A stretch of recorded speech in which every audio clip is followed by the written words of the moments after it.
60 caps for Brazil, 22 goals, a star of the 1982 and 1986 World Cup finals.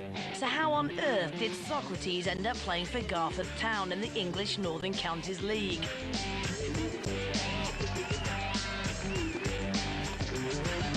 You could do worse than ask this man.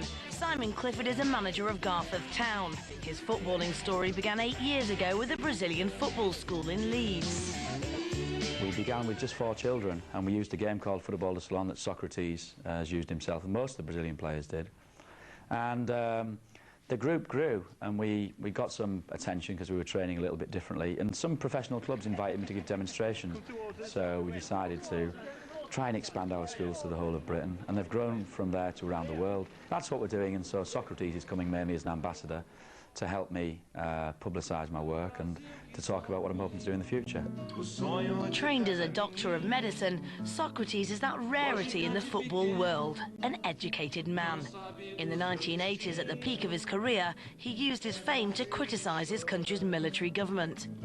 Playing for Sao Paulo's Corinthians, Socrates campaigned for democracy off the pitch while winning trophies on it. Now, 14 years after his last competitive game, Socrates was playing for nothing but expenses at Garforth Town. The locals had never seen anything like it. The world's media were camped out. A record 3,000 people turned up to witness the arrival of a football legend. This was history in the making. Eu recebi o convite do Simon. Well, I'm here because I was invited by Simon to see his children's project, which I find very interesting. He's using sport, particularly football, to help the children to socialise, to develop their physical condition.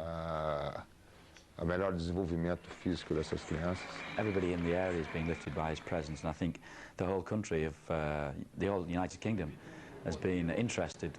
One of my friends from a national newspaper said the media scrum on Saturday when he played, he said he's been to some big things, but he'd never seen anything like that.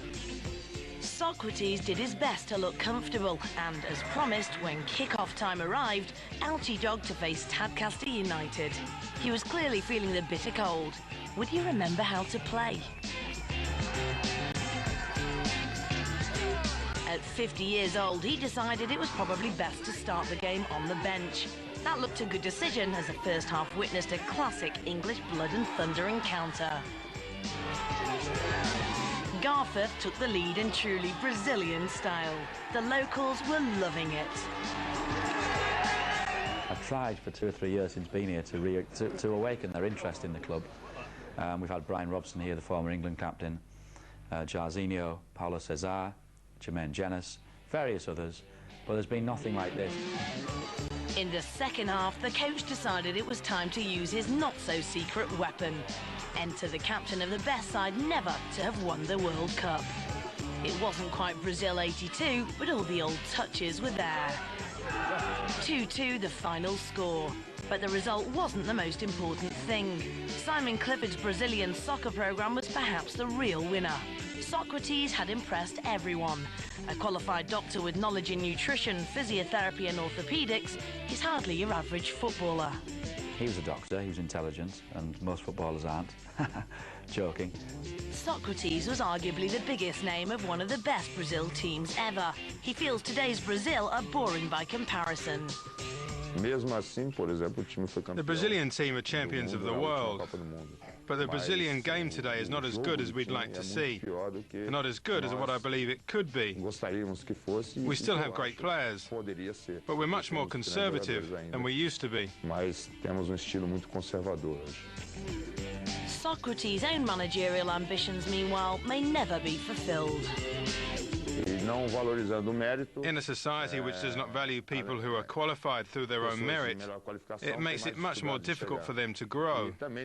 In my own experience, these difficulties happen more because of politics.